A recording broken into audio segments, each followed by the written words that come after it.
nika nani amathuba ngokufunda nomhlobo.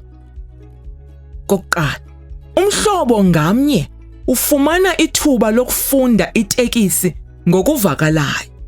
Okwesibini, xa kukho umcelamngeni, mabazame ukubiza izandi ngokuvakalayo.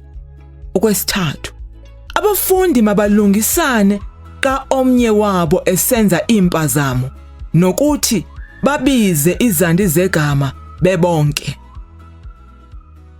Mina ndiza kufunda kuqala, wena uza kufunda kwesibini.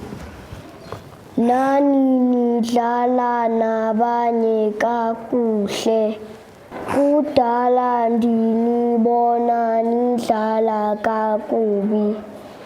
Nasoloko nililisana xa nidlala.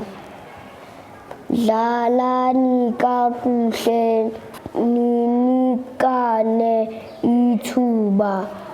Leliphi iqela eliphosayo?